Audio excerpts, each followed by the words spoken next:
आज की क्लास में हम लोग अभिलेख से पढ़ेंगे, ठीक है ना। अभिलेख अभिलेख उन्हें कहते हैं जो पत्थर, धातु या मिट्टी के बर्तन जैसे कठोर सतहों पर खुदे होते थे। पहले आप देख लीजिए अभिलेख अभिलेख एक्चुअली में दिखते कैसे हैं, हम आपको दिखा रहे हैं।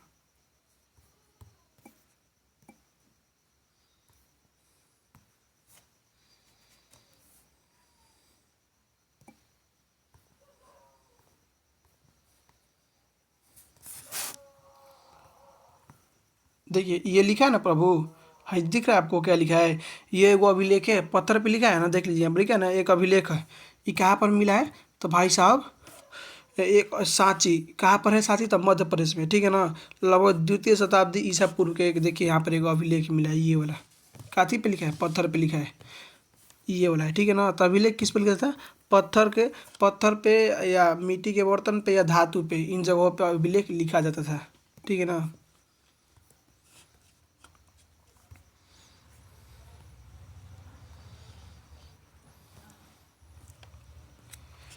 अभिलेखों में उन लोगों की उपलब्धियाँ, क्रियाकलाप या विचार लिखे जाते थे जो उन्हें बनवाते थे। अभिलेख कौन बनवाता था, जो भी बनवाता था, खासकर तो अधिकांश मात्रा में राजा बनवाते थे, ठीक है ना। तो राजा बनवाते थे तो उसमें वो बात लिखते थे जो कि उनका आदेश था वो लिखते थे, और उसको ऐसी जगह पर गाड़ते थे अभिलेख को कि वहाँ पर ना आम जनता, मतलब कि अधिक मात्रा में वहाँ से गुजरे, ताकि उसको अभिलेख पे जो लिखा है उसको पढ़े, और उस पढ़ने के बाद उस नियम को फॉलो करे, ठीक है ना। अभिलेख उसी जगह पर लिखा जाता था, लगाया जाता था, ठीक है ना।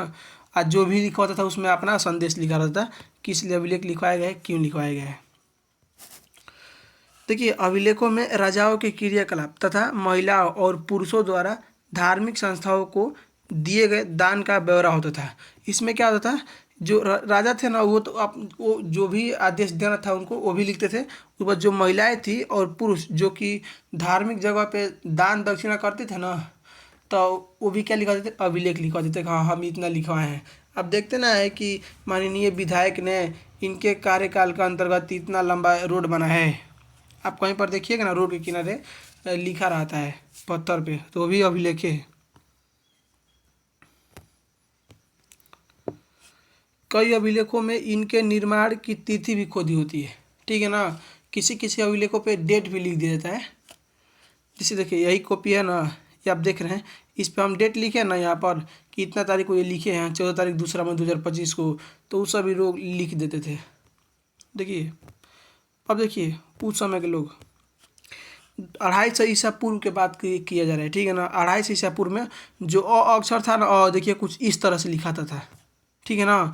और फिर समय बदला तो जब 500 ईसा पूर्व आया तो देखिए भ ऐसे लिखा रहा था।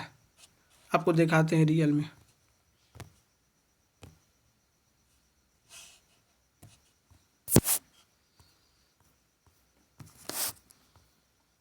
ये दिख रहा है, ये वाला, ये वाला आपको दिख रहा है प्रभु, ये वाला है, ये वाला, यह क्या लिखा है, अ लिखा हुआ है, ठीक है ना। ये क्या लिखा हुआ है, अ लिखा हुआ है, देख लीजिए कब 250 ईसा पूर्व में लिखा हुआ है। आप फिर समय बीता ना, जब 500 ईसा पूर्व आया ना, ठीक, तो ये अ ऐसे लिखा है, ऐसे लिखा है। ये 500 ईस्वी में ऐसे लिखा जाए, और ईसा पूर्व में 250 ईसा पूर्व में कैसे लिखा रहा था, ऐसे लिखता था। ये अभिलेख पे मिला हुआ है। आपको हम ईस्वी और ईसा पूर्व में अंतर तो चैप्टर 1 में हम बताए थे, तो इसमें तो आपको कोई कन्फ्यूजन ना होगा अगर आप चैप्टर 1 पढ़े होंगे तब। प्राकृतिक भाषा, सॉरी प्राकृतिक बोले, प्राकृत भाषा। देखिए प्राकृत भाषा वो है जो आम चाल की भाषा होती थी, मतलब लोग अपने में बात करने के लिए भाषा इस्तेमाल करते थे, वो लोग वो प्राकृत भाषा कहलाती थी, ठीक है ना। प्राचीनतम अभिलेख प्राकृतिक भाषा में लिखे जाते थे, ठीक। प्राचीनतम अभिलेख किस भाषा में लिखे जाते थे, प्राकृतिक में, प्राकृत में, तभी तभी ना अधिक से अधिक मात्रा में लोग उसको पढ़ सके, क्या लिखा हुआ है, उसके संदेशों को पालन कर सके। प्राकृत उन भाषाओं को कहा जाता है जो जन सामान्य की भाषाएं होती थी, मतलब आम चाल में लोग बात करते थे। जैसे आप भोजपुरी में बात करते हैं, बिहार में भोजपुरी में बात करते हैं ना अधिकांश जगह पर, तो वही समझिए तो आपको ये प्राकृत भाषा है, प्राकृत। अजातशत्रु और अशोक शासकों के नाम भी प्राकृत भाषा में लिखा हुआ है। अजातशत्रु और अशोक दोनों का नाम अभिलेख पे लिखा हुआ था। एक अभिलेख पे, ठीक है ना, प्राकृत भाषा में। भाषा है और लिपियों के बारे में पढ़ते हैं, ठीक है। अशोक ने अधिकांश अभिलेख प्राकृत में लिखे, ठीक।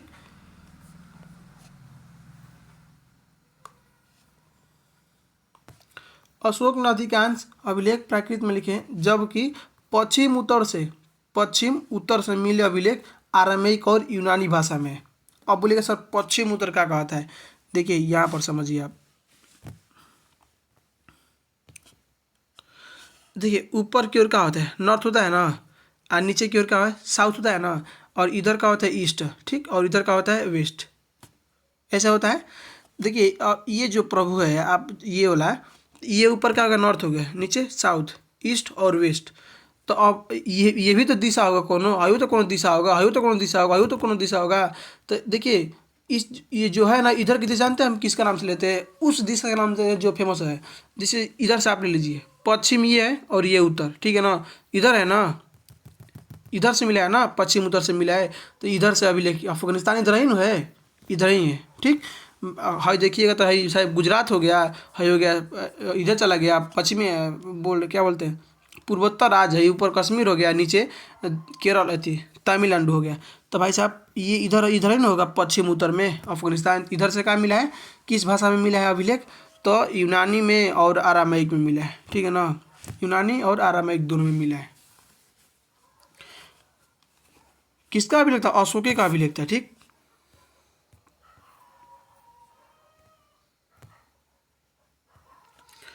प्राकृत में अधिकांश अभिलेख ब्राह्मणी लिपि में लिखे गए थे, जबकि पश्चिम उत्तर में कुछ अभिलेख खरोष्टी लिपि में लिखे गए थे, ठीक है ना। जो पश्चिम उत्तर में जो जो अभी हम बताए हैं, पाकिस्तान के तरफ से जो अभिलेख मिला है, वो किस लिपि में लिखा गया था भाई साहब, खरोष्टी में।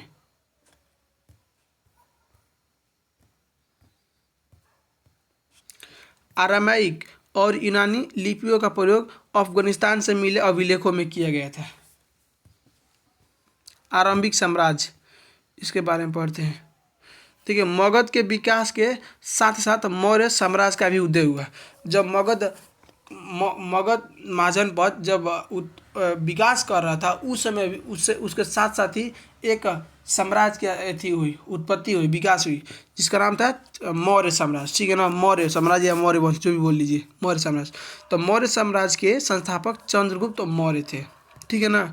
चंद्रगुप्त मौर्य का शासनकाल 321 ईसा पूर्व था। देखिए यहाँ पर देखिए,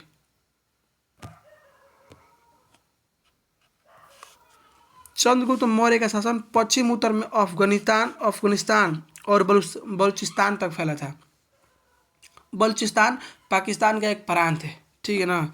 ये जिस मान लीजिए ये आपका पाकिस्तान हो गया ना, इसे पाकिस्तान तो नहीं है, पाकिस्तान कुछ रुकिए, पाकिस्तान कुछ ऐसे ऐसे है, ठीक है ना, पाकिस्तान ऐसे ही है, ठीक। तो ये जो प्रांत है ना, ये वाला एरिया, ये है बलूचिस्तान, ठीक है ना, और ये आपका इधर हो गया अफगानिस्तान। तो भाई साहब ये क्या कह रहा है, चंद्रगुप्त मौर्य का शासन पश्चिम उत्तर में अफगानिस्तान और बलूचिस्तान तक फैला हुआ था, ठीक है ना। आरंभिक भारत का सर्वप्रसिद्ध शासक माना जा सकता है अशोक को। आरंभिक भारत का सबसे प्रसिद्ध शासक किसको माना जा सकता है, अशोक को। पुरातात्विक बोले, ऐसा इतिहासकार कहते हैं। चंद्रगुप्त मौर्य के पौत्र अशोक ने कलिंग उड़ीसा पर विजय प्राप्त किया था। चंद्रगुप्त मौर्य का पोता था, ठीक है ना। चंद्रगुप्त मौर्य का पोता कौन था भाई साहब, सम्राट अशोक। ये उड़ीसा पे विजय प्राप्त किया था। उड़ीसा ना जो आज के राज्य उड़ीसा जो है ना, सॉरी, आज जो उड़ीसा है ना, उसका पहले नाम क्या था, कलिंग। तो 261 ईसा पूर्व में कलिंग की लड़ाई हो गया था, ठीक है ना।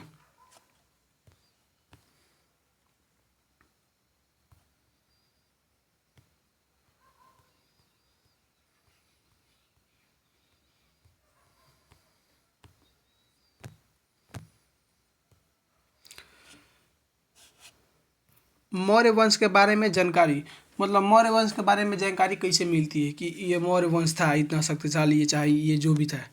पुरातात्विक प्रमाण से मिलता है और समकालीन रचनाएं से, जैसे में मूर्तिकाला, पुरातात्विक प्रमाण में क्या होगा, मूर्तिकाला, ठीक है ना।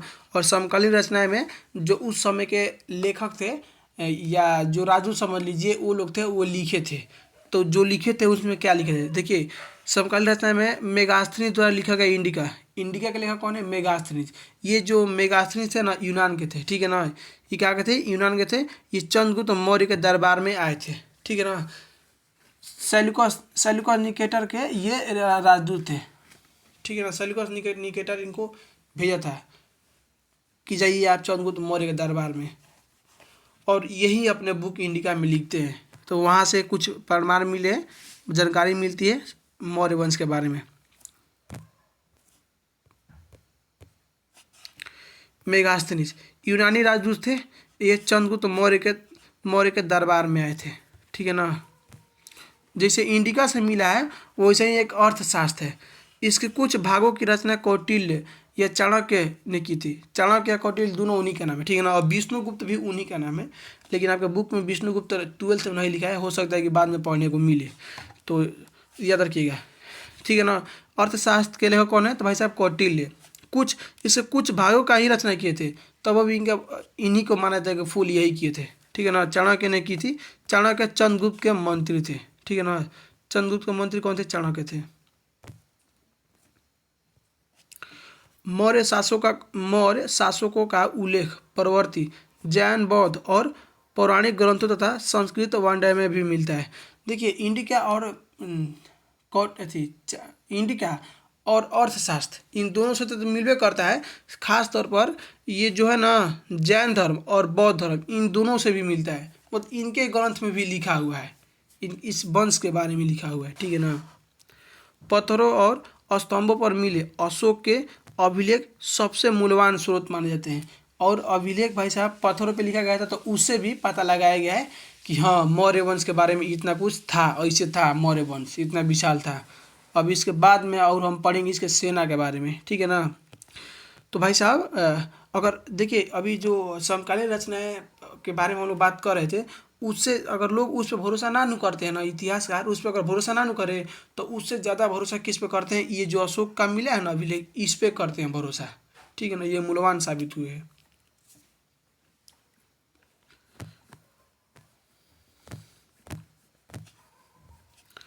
अशोक वह पहला सम्राट था जिसने अपने अधिकारियों और प्रजा के लिए संदेश प्राकृत पत्रों और पॉलिश किए हुए स्तंभों पर लिखवाए थे, ठीक है ना। अपने राज्य अधिकारी और प्रजा के लिए आदेश लिखवाया था प्राकृतिक पत्थर पे, प्राकृतिक भाषा में पत्थरों पे, और स्तंभ पॉलिश किए हुए पे। अशोक ने अपने अभिलेखों के माध्यम से धर्म का प्रचार किया, ठीक है ना। अशोक ने अभिलेखों के माध्यम से धर्म का प्रचार किया। इस धर्म में क्या क्या शामिल था, मतलब क्या नहीं करना चाहिए था लोगों को इस धर्म को पालन करने के लिए। देखिए पहले नंबर तो बड़ों को प्रति करना, मतलब आदर करना था, रिस्पेक्ट करना था अपने से बड़ा आदमी को, इस धर्म के मुताबिक, अशोक के इस धर्म के मुताबिक, ठीक है ना। बड़ों के प्रति आदर करना है, सन्यासियों और ब्राह्मणों के प्रति उदारता, गंभीरता नहीं, उदारता रहना है। सेवकों और दासों के साथ अच्छा व्यवहार करना, दूसरों के धर्म और परंपराओं का आदर शामिल करना है, ये सब उसके धर्म में शामिल था। किसके, भाई साहब अशोक के धर्म में। ये 4 बात याद रखिएगा। अब साम्राज्य का प्रशासन कैसा था, इसको हम लोग पढ़ते हैं। देखिए ये तो आप समझ गए ना भाई साहब कि जो चंद्रगुप्त मौर्य थे उनका शासन कहाँ तक था, अफगानिस्तान से लेके और ये हैदराबाद तक, आंध्र प्रदेश तक था, उड़ीसा तक था। अफगानिस्तान आप देख लीजिए प्रभु, तो भाई साहब अफगानिस्तान में पहाड़ी इलाका है। और आप उड़ीसा देख लीजिए, तो उड़ीसा में तटवर्तीय है। तो आपको क्या लगता है कि इधर शासन करने में कितना होता, कठिन होता होगा कि ना। कितना दूर संपर्क था, उस समय फ़ोन का ज़माना नहीं था कि फ़ोन घुमाए तो जनाब सेना पहुंच गया ना। और सेना भी जाती थी तो पैदल जाती थी। देखिए आगे आगे पढ़िएगा ना कि राजधानी से, और उसका राजधानी से लेके मुख्य आवास तक जाने में ना हफ्तों का समय लगता था। क्या उस समय बैलगाड़ी थी, रथ था, घोड़ा था, और कुछ तो था नहीं कि एरोप्लेन तो नहीं था कि हाल उड़ के चला जाए, चाहे बाइक नहीं थी। हम लोग पढ़ेंगे आगे, देखिएगा साम्राज्य के बारे में, शासन कैसे चलाता था। देखिए अभिलेखों पे लिखा है ना कि मौर्य साम्राज्य के ना 5 प्रमुख राजनीतिक केंद्र थे, ठीक है ना। कौन कौन थे, 5 को थे। कौन कौन थे, पहल का भाई साहब, पहल का पाटलिपुत्र था, दूसरा का तक्षशिला था, तीसरा का उज्जैनी, चौथा का तोसली, पांचवा सुरवागिरी, ठीक है ना। इन सब का उल्लेख अशोक के अभिलेखों में किया गया। इन 5 का नाम अशोक के अभिलेखों में मिला है, ठीक है ना, ये पांचों का नाम।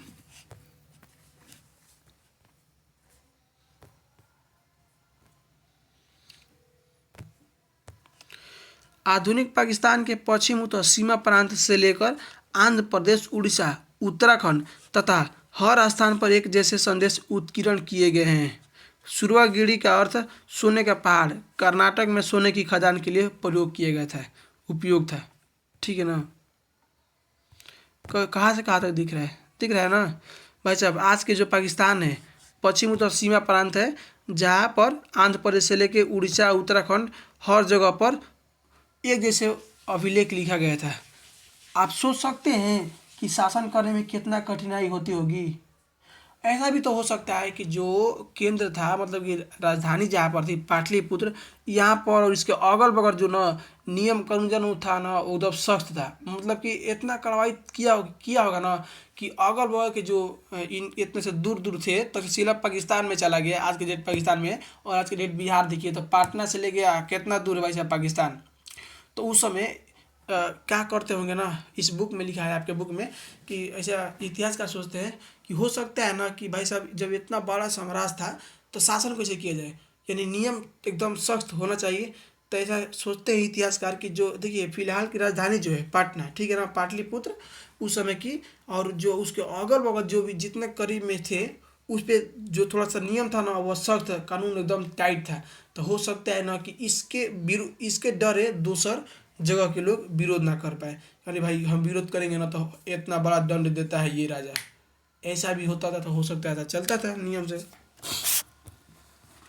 ऐसा पूरा सोचते हैं इतिहासकार। साम्राज्य के संचालन के लिए भूमि और नदियों दोनों मार्गों से आवागमन बना रहना अत्यंत आवश्यक था।